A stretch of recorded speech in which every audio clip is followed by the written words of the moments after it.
Greater Hyderabad municipal corporation की आवाम को, वहाँ के तमाम वोटर्स को, राय दहिंदगान को अपनी जानिब से उनका शुक्रिया अदा करता हूँ कि उन्होंने पोलिंग के दिन निकलकर अपने अपने वोट का इस्तेमाल किया, बावजूद इसके कि अभी भी पूरे मुल्क में और हर जगह पर कोरोना वायरस चल रहा है।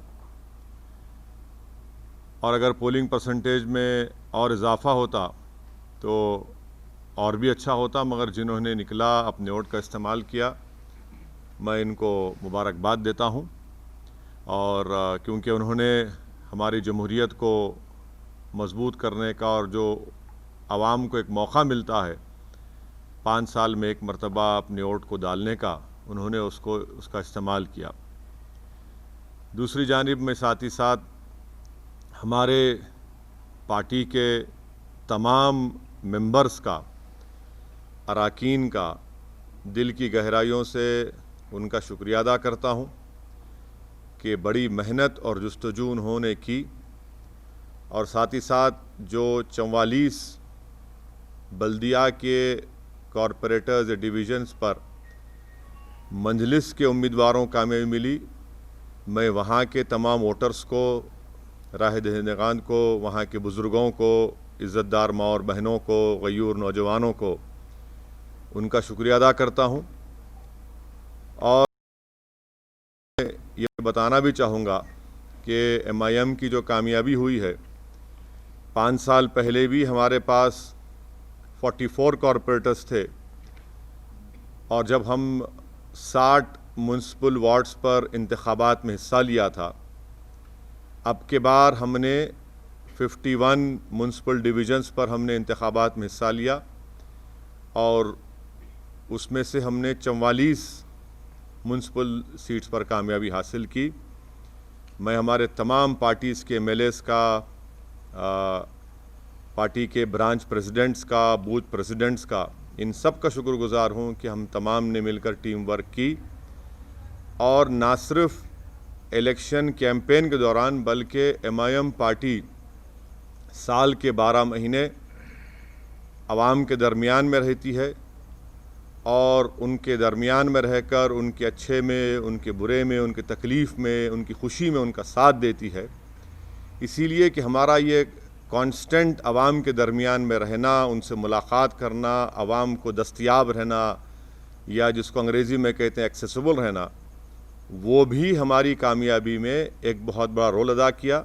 साथ ही साथ जब 3 महीने लॉकडाउन था, उस दरमियान में MIM पार्टी की तरफ से लॉकडाउन में गरीब आवाम की खिदमत करना, उनमें तमाम रेशन किट्स को उनमें जाकर उनको पहुंचाना घर तक, पेशेंट्स जो बीमार पड़ रहे थे उनके लिए अस्पताल में इंतज़ाम करना, और फिर जो हैदराबाद में 100 साल के बाद इतनी ज़्यादा बारिश आई, उस 2-3 दिन के अंदर जो MIM के तमाम ज़िम्मेदारान ने मेहनत की और बाद में हमने उनको जो रिलीफ़ पहुंचाया, यकीनन वो भी इसमें बहुत बड़ा रोल अदा किया।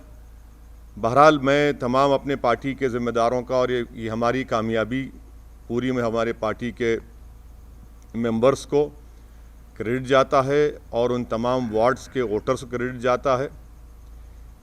MIM पार्टी ने 51 म्युनिसिपल सीट्स पर कंटेस्ट किया, और आप जानते हैं कि हैदराबाद पार्लियामेंट कॉन्स्टिट्यूंसी में हमने 44 डिवीज़न्स में से 34 पर कंटेस्ट किया, और 33 म्युनिसिपल वार्ड्स पर हमको कामयाबी मिली। मैं फिर से कह रहा हूँ कि हैदराबाद पार्लियामेंट्री सेगमेंट में 44 म्युनिसिपल डिवीज़न्स हैं, जिसमें से MIM ने 34 पर कंटेस्ट किया और 33 पर हमने कामयाबी हासिल की। ये 5 साल पहले भी ऐसा ही था। दूसरा, सिकंदराबाद में हमने 12 सिकंदराबाद पार्लियामेंट कॉन्स्टिट्यूंसी में 12 म्युनिसिपल वार्ड्स में कंटेस्ट किया, और 9 म्युनिसिपल डिवीज़न्स पर, 9 म्युनिसिपल डिवीज़न्स पर अल्हम्दुलिल्लाह हमको कामयाबी मिली। वैसे ही हमने 3 municipal wards Malkajgiri parliament segment में हमने इंतखाबात में हिस्सा लिया, हमको कामयाबी नहीं मिली। 2 म्यूनसिपल डिवीज़न्स हमने चिवल्ला पार्लियामेंट कॉन्स्टिट्यूंसी में हमने लड़ा और दोनों पर हमको कामयाबी मिली। तो मैं फिर से अल्लाह सुब्हाना व तआला का शुक्रगुज़ार हूँ कि परवरदिगार ने हम पर बहुत बड़ा रहम और करम किया और हमारी पार्टी को, इन गरीब आवाम की दुआओं को कबूल किया और हमको कामयाबी से हमकिनार किया। हमारे जो 44 सीट थे, अल्हम्दुलिल्लाह हमने उसको रिटेन किया और जो 7 म्यूनसिपल वार्ड्स पर हमको कामयाबी नहीं मिली, उसके ताल्लुक़ से हम लोग बैठेंगे, बात करेंगे। मगर मैंने हमारे तमाम जीतने वाले जितने भी नए नौ मुंतखब शुदा या न्यू कॉरपोरेटर्स हैं, उन सब से मैंने बातचीत की है और उनसे मैंने कहा कि भाई साहब, कल से आप लोग तमाम अपना काम का आगाज़ शुरू कर दीजिए। हमने जो आवाम से वादे किए थे उसको पूरा करने का कल से वक्त शुरू होता है। और साथ ही साथ मैं बताना ज़रूरी समझता हूँ आप तमाम को कि पुराना पुल डिवीज़न से राजमोहन चौथी मरतबा MIM पार्टी के म्यूनसिपल कॉरपोरेटर के तौर पर जीते हैं। कारवान से हमने स्वामी यादव को टिकट दिया था राजेंद्र यादव साहब की जगह पर, उनको कामयाबी मिली। तो ये हमारी परफॉर्मेंस था जिसको मैं समझता हूँ कि मैं इससे मुतमईन हूँ। और हमारा जो, अगर आप बोलेंगे कि स्ट्राइक रेट है 51 म्यूनसिपल वार्ड्स में, ये हमारा मैं समझता हूँ कि सबसे बेहतरीन स्ट्राइक रेट रहा है। अब आपका जो बुनियादी सवाल होगा कि बीजेपी भी जीती, यकीनन बीजेपी जीती है और ये अवाम का फ़ैसला है और हमारी कोशिश ये होगी कि हम जमहूरी तरीक़े से बीजेपी से मुकाबला करेंगे और हमको पूरा यकीन है कि इनकी बढ़ते हुए कामयाबी के क़दम को इंशाअल्लाह ताला हैदराबाद की आवाम, बल्कि पूरे तेलंगाना की आवाम इसको रोकेगी। और मुझे ये भी कहना पड़ेगा कि तेलंगाना में जब असम्बली के इंतखाबात होंगे, आप देखेंगे कि इंशाअल्लाह ताला ये बीजेपी की जो कामयाबी है, वक्तिया कामयाबी है, ये उस वक्त तक इतनी कामयाबियाँ इनको नहीं मिलेंगी। और मुझे आवाम का फ़ैसला है, हमारी क्या बोलना चाहिए, हमारी ख्वाहिश के बरक्स फ़ैसला आया बीजेपी की हद तक। मगर MIM पार्टी को तो मैं समझता हूँ कि हमने तमाम बड़ी मेहनत की और उसका नतीजा हमको अल्लाह सुब्हाना व तआला ने और हैदराबाद की आवाम ने हमको दिया है। शुक्रिया। सर, आप जब लोकसभा चुनाव में 4 सीटें बीजेपी जीत के आई थी, उस समय भी आपने कहा था कि ये वक्तिया कामयाबी है। फिर उसके बाद ये कामयाबी नहीं, देखिए, सुनिए, देखिए, आप ये बात कह रहे हैं, मैं इसलिए निकाल रहा हूँ कि ज़रा वो आँख पे, तो निज़ामाबाद में म्यूनसिपल इलेक्शन हुआ, बीजेपी का MP है वहाँ पे, कितनी सीट MIM जीती? बीजेपी का MP है निज़ामाबाद में, MIM ने कितनी सीट जीती? 16 सीट जीती हम। तो आपको बता रहा हूँ कि होगा ये, इलेक्शन का वर्डिक्ट है, म्यूनसिपल इलेक्शन है, थोड़ा ऊंच नीच होती है। और मुझे यकीन है कि मैं तो प्रिवी नहीं हूँ, ना मुझे इख्तियार है TRS पार्टी पर बोलने का, मगर मुझे यकीन है कि ये लोग देखेंगे क्या करना चाहिए, क्या सही करना चाहिए, कितना अच्छा करना चाहिए, उसको देखेंगे, मगर उनके पार्टी का मसला है। सर, अभी मेयर और डिप्टी मेयर के लिए ये बात आती है कि आप किसको सपोर्ट करेंगे, क्योंकि आपका सपोर्ट का प्रसाद साहब, ज़रा थोड़ा खुशी का मौका है, थोड़ा आज तो एक रात छोड़ दो आप।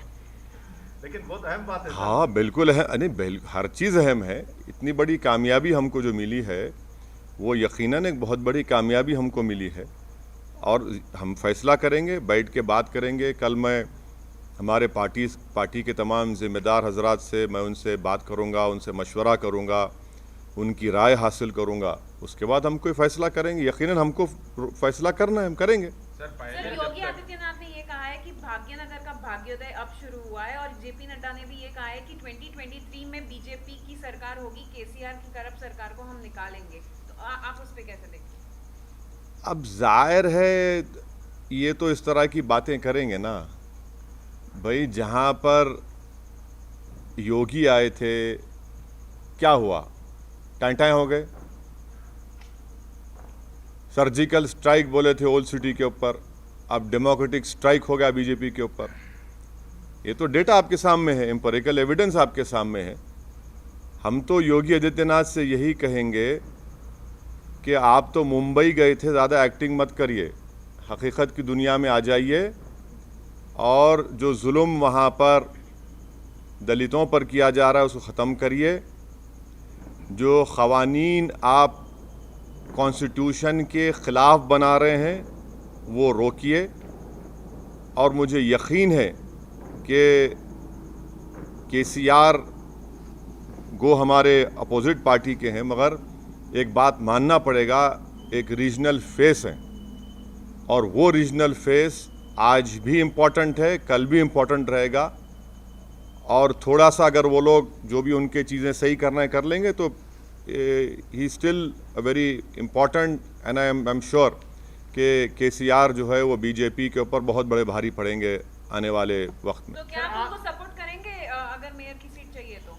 मैं अभी आपसे कहा हूँ मैडम कि ज़रा थोड़ा सांस लेने दीजिए, थोड़ा हमको अपनी इतनी बड़ी कामयाबी हमको मिली है, थोड़ा हमारे तमाम पार्टी के ज़िम्मेदारों से हमको अपनी उनकी खुशी का हिस्सा बनने दीजिए।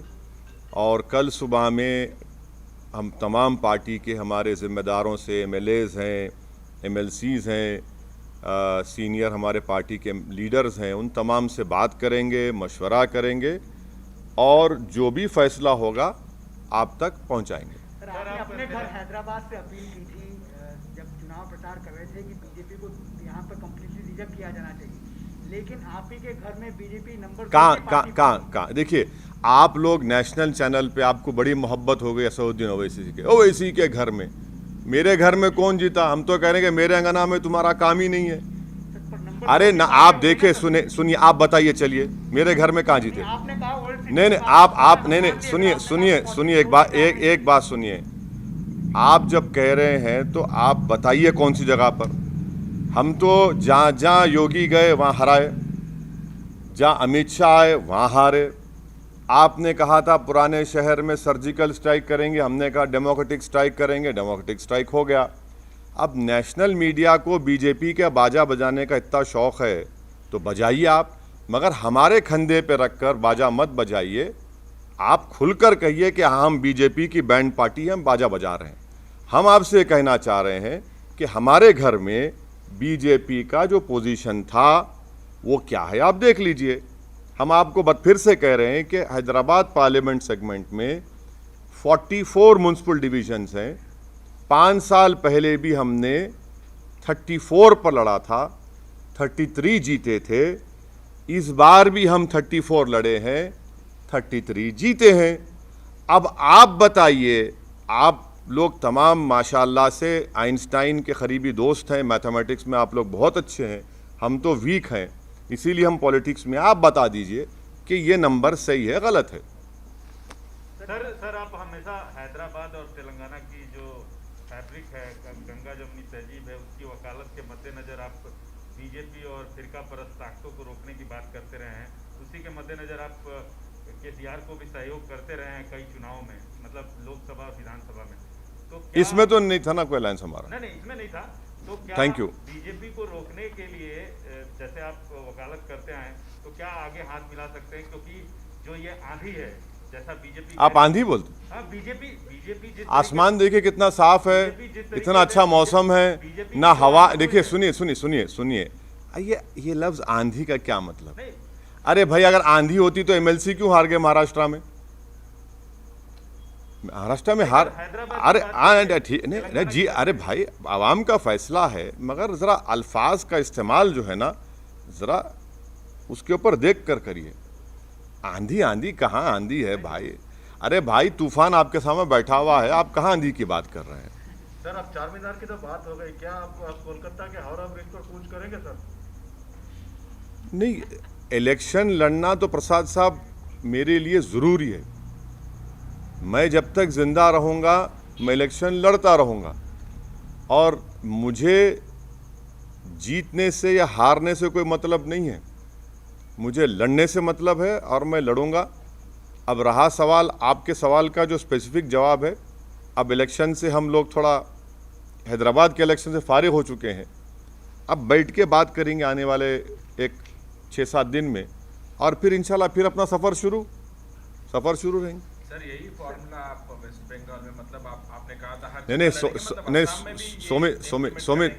सोमित देखिए, मैं आपके सामने कई मरतबा इन पर्टिकुलर आपके तमाम से कहूँ कि केरला में और आसाम में मैं नहीं जाऊँगा। ये मेरा एक डिसीजन है और हम उसके पाबंद हैं। वहाँ पर बदरुद्दीन अजमल साहब की AIDUF है, IUML केरला में है, हम वहाँ जाकर उनको डिस्टर्ब नहीं करेंगे।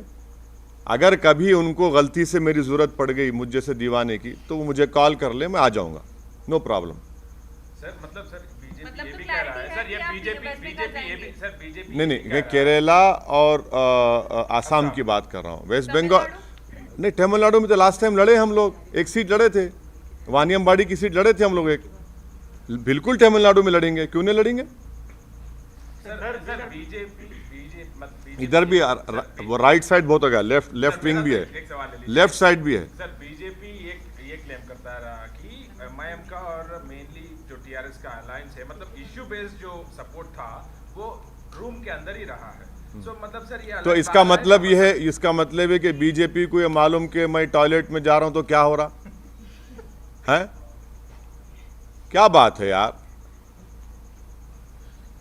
सर जिस तरह से ये मुद्दे उठाए गए थे इस बार बीजेपी के द्वारा, जिस तरह का ध्रुवीकरण किया गया था, क्या आपको लगता है कि ये कहीं ना कहीं काम किया है और आने वाले चुनाव में जो है इसे और ज्यादा मजबूती के साथ पेश करेगी बीजेपी?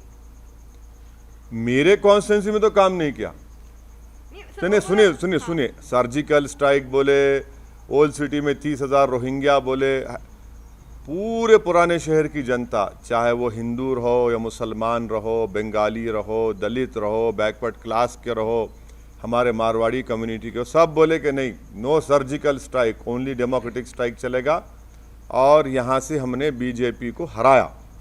अब दूसरी जगह का ये एक म्यूनसिपल इलेक्शन है, मुझे यकीन है कि मुझे कोई बता रहे थे कि मिस्टर KT रामाराव जो वर्किंग प्रेसिडेंट हैं, उन्होंने अपने PC में कुछ बातें कही हैं, और मुझे यकीन है कि एक K चंद्रशेखर राव बहुत ही मंजेवे सियासतदान है, वो डायरेक्ट हर चीज़ का चार्ज लेंगे और वो देखेंगे कि क्या करना है क्या नहीं करना है, और उनके पार्टी का मामला है। अब जहाँ तक बीजेपी का मामला है, वो तो यही बात करते आएगी ना कि रोहिंग्या, बांग्लादेशी, अफ़गानी और सर्जिकल स्ट्राइक, जिन्ना, तो ये सब रिजेक्ट हो गया। जिसको जिन्ना बोले, पब्लिक बोली जिन्ना नहीं, वो हमारा जीना मरना हमारा एतमाद हम पर किया, हमको वोट दिया। तो ये तो चलता है, बीजेपी की अपनी लैंग्वेज कहाँ बदलेगी बीजेपी? सर मेरा सवाल ये है कि क्या आपको लगता है कि ओल्ड हैदराबाद और AIMIM को टारगेट करके कहीं ना कहीं बाकी का जो GHMC का इलाका था वहां पर जो है, अब देखिए, अब ऐसा है ना मैडम, अब किसी के घर में कल सुबह में भैंस या गाय दूध नहीं देंगी, मेरे को बोल दो आप, मैं जिम्मेदार हूँ। सुबह कल मुर्गी पुकारेगी नहीं, सुबह 4 बजे, अरे शायद ओवैसी यहाँ से गया होगा। अरे छोड़ दीजिए ना, कहने हर चीज़ में आप देखिए, ओवैसी के घर में ऐसा हुआ, अरे मैं कहाँ जिम्मेदार हूँ? मेरे घर का तो मैं रिकॉर्ड पेश कर दिया आपको, अब दूसरों को बताना पड़ेगा। कब तक आप लोग हमको इस्तेमाल करेंगे? भाई दिल्ली के स्टूडियो में बैठ के ओवैसी, अरे भाई छोड़िए हमको, हमारा रिकॉर्ड सामने है। हम लड़े 51, अगर हम लड़ लेते 80 तो क्या होता फिर? हाँ, ये भी तो सोचो आप। सर बीजेपी का 4 से 45 हो जाना क्या आपके लिए चिंता की बात है? हाँ, सर इसमें बीजेपी का 4 से 45 बोले एक मिनट सर बीजेपी जहां MIM का कैंडिडेट नहीं था वहां ओवैसी और MIM को टारगेट कर रही थी और ये अचीवमेंट उसको मिला। तो क्या आपको नहीं लगता है कि इस तरह से करके पोलराइज किया और ये चीजें आई? अरे आप, मेरे को एक बात समझ में नहीं आ रही, आप कब तक मेरा नाम लेते रहेंगे? माने बीजेपी आपको नहीं, आप माशाल्लाह से आप अनबायस्ड थे, मेरे को मालूम नहीं, मगर कब तक मेरा नाम लेंगे आप? भाई मेरा नाम कब तक लेंगे? भाई वहां पर जो 51 सीट्स में अगर मैं 44 जीत रहा हूं, आप मेरा नाम क्यों लेंगे? भाई मुझसे पूछिए ना कि आप 7 सीट पर क्यों हारे, वहां पर कितनी जगह और बीजेपी जीती बता दीजिए, हम बोलने तैयार है आपको। मगर हर जगह पर असदुद्दीन ओवैसी एमआईएम करना गलत है। वो नहीं, मैं जो भी कर रहे हैं वो गलत है, और अगर कर भी रहे हैं तो वो उनका नेगेटिव वोट है, वो कभी भी चेंज हो जाएगा, देखना आप। सर जिस पार्टी की आप अरे उनको बोलने दो हमारे। अगर आप टीआरएस से हाथ मिलाते हैं जीएचएमसी इलेक्शन में, आप टीआरएस के पास जाएंगे या टीआरएस आपके पास बुलाएंगे? हाथ मिलाते जीएचएमसी इलेक्शन में अभी जो हुआ है चुनाव में, सर अभी तो फंस गया ना मामला, तो अभी फंस गया ना सर, फंस गया। हाँ सर, एक्स ऑफिशियो वोट भी अगर डालेंगे तो हाँ? फंस ही गया ना सर। अगर उनके पास तो 30 एक्स ऑफिशियो वोट्स है, अगर वो भी मिलेंगे तो कार फंस की ही गया ना चाबी मामला। कार की चाबी और आपके स्टीयरिंग हाथ में आपके हाथ में है। नहीं, मैं आपसे रिक्वेस्ट कर रहा हूँ, मेरी गाड़ी में बैठो आप। आजकल तो लोग हमारी गाड़ी में रोक के हाथ मिला रहे हैं, उसको भी आप लोग चला रहे हैं, वायरल बना रहे हैं। अरे क्या बात है, कोई बात है? अरे कोई नहीं है, नहीं, हमारी गाड़ी अलग है, उनकी गाड़ी अलग है। क्या हम क्या भूखे फकीर है? गाड़ी नहीं है हमारे पास, मोटरसाइकिल है, मोटरसाइकिल फिरा। अरे क्या बात कर रहे हैं आप? क्या सुनिए एक बात सुनिए, ये पूरे इलेक्शन कैंपेन में मैं खुद अपनी मोटरसाइकिल पर 650 किलोमीटर फिरा हूं। अब बोलो आप। और 65 पब्लिक मीटिंग एड्रेस किया मैं। अब रहा सवाल कि आपका इनडायरेक्ट नहीं, मेरी गाड़ी अच्छी है। मैं आप तमाम को दावत दूंगा, अगर कभी बैठना है तो आइए, लिख जाता हूँ आपको, हैदराबाद का दिखाता हूँ आपको। जहाँ तक मेयर डिप्टी मेयर का सवाल है, आप टाइम दीजिए, कल मिलेंगे, थोड़ा खुशी का मौका है, थोड़ा उसको एंजॉय। नहीं, गाड़ी नहीं है मेरी गाड़ी। देखिए सुनिए, जहाँ तक एमआईएम पार्टी का जो डिसीजन होगा वो मैंने फिर से आपको रिटीरेट कर रहा हूँ, फिर से बोल रहा हूँ कि हम अपने पार्टी के एमएलए से, एमएलसी से, पार्टी के सीनियर लीडर से, हमारे पास एक प्रोसेस है, हम लोग बैठेंगे, बात करेंगे, उसके बाद बताएंगे आपको। इतनी जल्दी क्यों आपको है? हेडलाइन न्यूज़ आप जब बनाइए, अभी क्यों बनाएंगे? सर खुशी का मौका है सर, आपके लिए खुशी का मौका है, बहुत खुश हैं। टीआरएस हारी है, आपकी दोस्त है, हारी है, आपको तो फिर भी खुश है, बताइए। नहीं, देखिए आप क्या बोलना चाह रहे हैं? नहीं, क्या बोलना चाह रहे हैं आप? बोलिए। आपने क्या बोलना चाह रहे हैं? नहीं, अरे देखिए ना, बगैर आपके सपोर्ट के तो आगे नहीं बढ़ सकते सर। अरे भाई साहब, ये तो अभी तो इस रात को तो गुजरने दीजिए, कल सुबह का सूरज नया निकलेगा, कल बात करेंगे, बात करके पार्टी में क्या होगा, क्या करना है, कैसा करना है। हम कहाँ छोड़ के भागेंगे आपको? ना आप छोड़ेंगे ना हम छोड़ेंगे आपको, फिक्र मत करिए। ऑलरेडी कॉल नहीं आया है। हाँ, आपको कॉल ऑलरेडी मेरा फोन आप रख लो, सुबह तक अगर आप सो गए तो आप मेरे को सुबह ला के दे दो, आप रख लीजिए फोन, मैं देने तैयार हूँ आपको मेरा phone.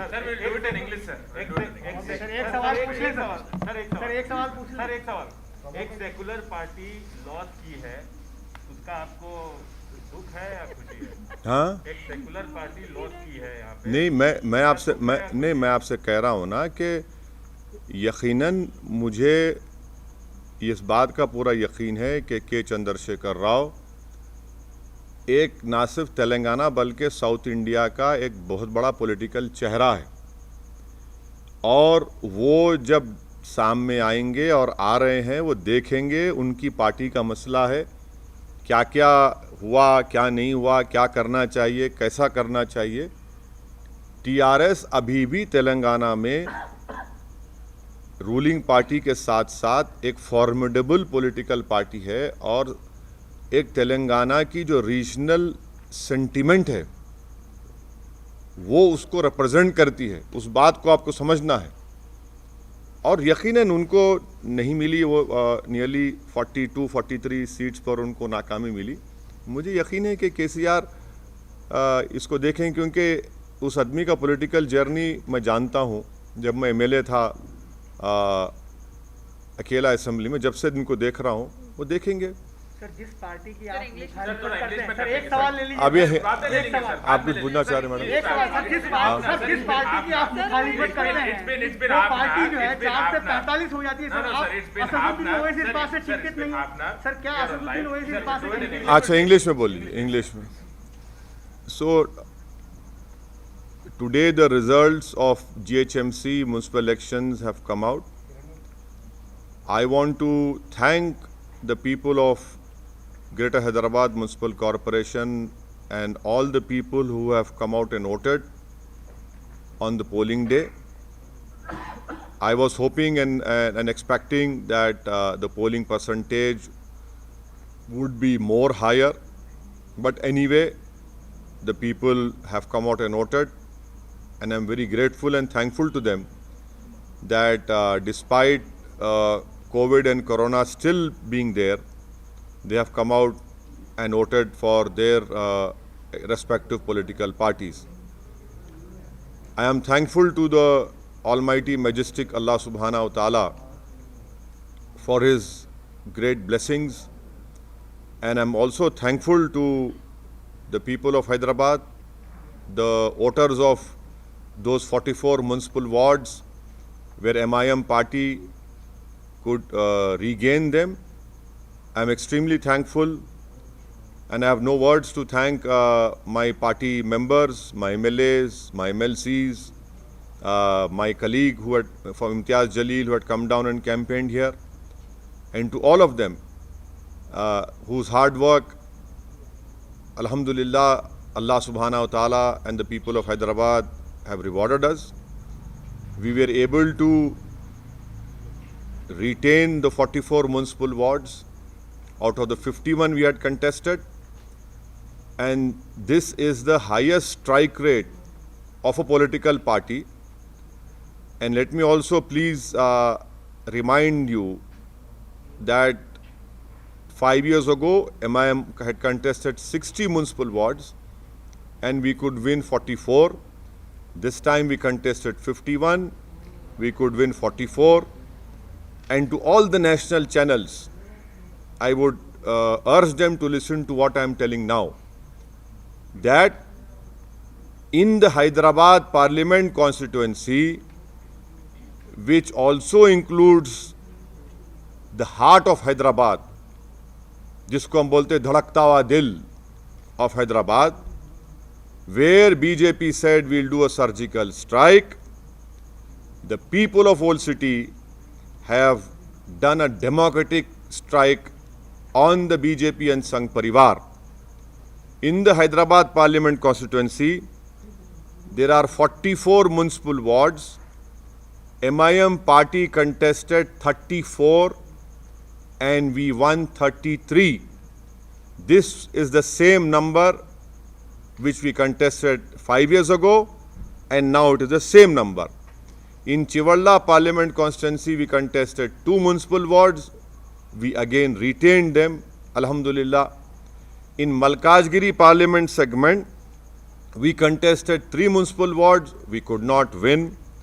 In Sikandrabad Parliament constituency, MIM contested 12 municipal wards.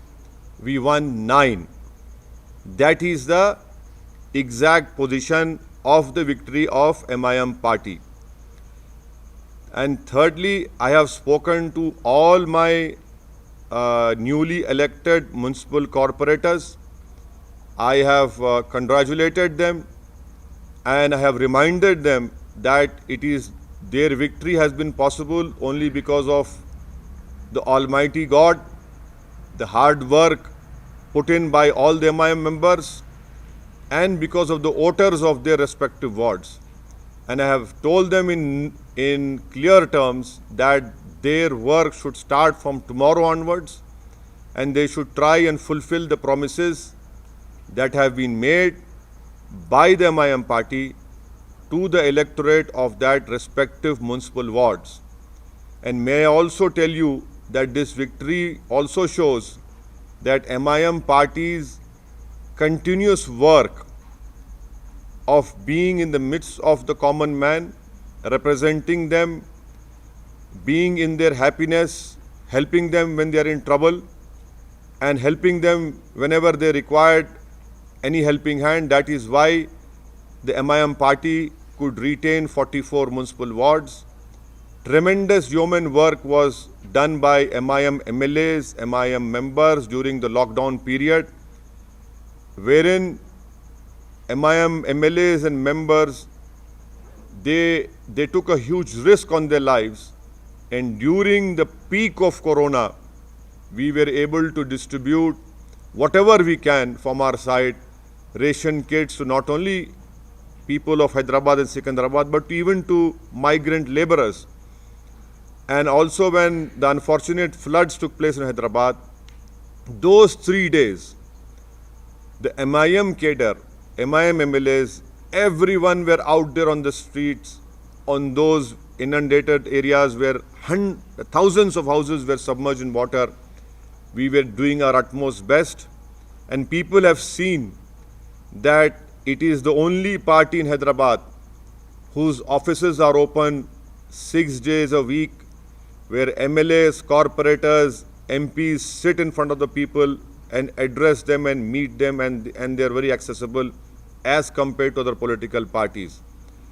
As far as the election of mayor and deputy mayor is concerned, we want to savor this moment of our victory, and we are thankful to the people of Hyderabad. In all humility, I salute them, and I have no words to thank them. But tomorrow I will be meeting my party MLAs, my party MLCs, my senior leaders. We will be speaking to them. I'll be asking for their views and their advice, and accordingly we will take a decision, and definitely we will let you know. So this is what I have to tell you as far as today's electoral verdict of Greater Hyderabad Municipal Corporation is concerned. Sir, as you said, the people have done democratic strike on the BJP party Sangh Parivar, and sir, after massive aggressive campaigning by the big guns like big faces who have landed in Hyderabad city, also इतना बड़ा gun यहाँ बैठा हुआ है, तुम्हारे को वही gun दिख रहा है? हाँ, तोप है ये? क्या बात कर रहे हैं आप गन क्या बोल रहे हैं? हम क्या वो है, बरमार है? क्या बात कर रहे हैं? अरे क्या, अरे छोड़ दीजिए. देखिए, see, the BJP said that we will do a surgical strike on Old City. The BJP said that there are 30,000 Rohingyas in voter list. The whole campaign was focused on the people of Old City, and the people of Old City have replied to them, have told them that you cannot demean the people of Old City in this way. And they have given a proper befitting reply to BJP, and that is why you see in Hyderabad Parliament constituency, the BJP have lost badly as far as MIM is concerned, and I'm thankful to the people of Old City. And please stop using these terms like big guns, that gun, this gun. What is that gun? This is democracy. Gun will not work. Ballot will work. And that is why, and if you are saying gun, हम कोई कम है क्या? हम भी तो अरे हमको क्या बोलेंगे आप? क्या बोलेंगे? कैनन बोलेंगे? हाँ? हाँ, वो बोल लो. बिग फेस, छोटा फेस वाले चलता, बट ऐसा ना को बोलो आप. गन है. Verdict तो clear है ना sir. That is a spectacular win. You see, your love for BJP comes out when you ask me a question, so I cannot stop you for that. So, but if they've seen 100% increase from last year, how do you see that big jump from the BJP? Yes, it is. Yes, it is a verdict given by the electorate of Greater Hyderabad Municipal Corporation, but I am not privy to the affairs of BJP or TRS.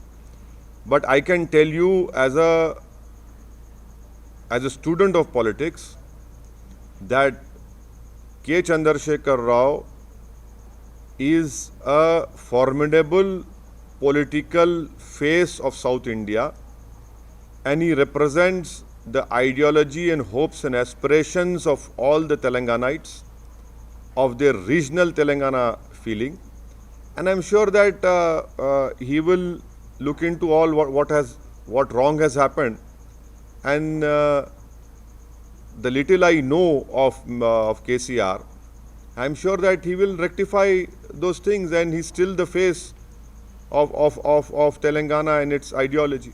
No, sir, you as an MP of Hyderabad, how do you see this jump? That is what I'm asking, because you have seen this for decades now. So how do you see this jump all of a sudden? See, we have seen these jumping jacks. Jack in the box always happen. Doesn't matter. It has happened, but as far as I am concerned, we have contested 51 seats. So what is that saying? One bird does not make a summer. So it doesn't matter. They will. People of Hyderabad are very sharp, very shrewd, and I'm sure that this is just a one-time victory for BJP in municipal elections, though they can claim everything now because they have won some seats. But definitely in the long run, you will see that things will definitely improve, and their increase, which you are saying, jump and whatever it is, but it will not, it will come down. Sir, well, this formula will be implemented in the West Bengal, as you also said about Assam and Kerala and Tamil Nadu, just also say that. No, as far as contesting in West Bengal is concerned, I'm free from the elections of GHMC. I will speak to my people from West Bengal, and then we'll decide what is wrong in contesting. You must contest elections. A political party must contest elections. We know. See, I am not afraid of losing elections. I have said this many times, and we'll decide what to do. नमस्कार, मैं हूं मानक गुप्ता। अगर आपको हमारा ये video पसंद आया हो तो इसे लाइक और शेयर जरूर करें, और हां, हमें सब्सक्राइब और फॉलो करना ना भूलें ताकि आप देश और दुनिया की कोई खबर मिस ना करें। तो जुड़े रहिए हमारे साथ और देखते रहिए न्यूज़ 24।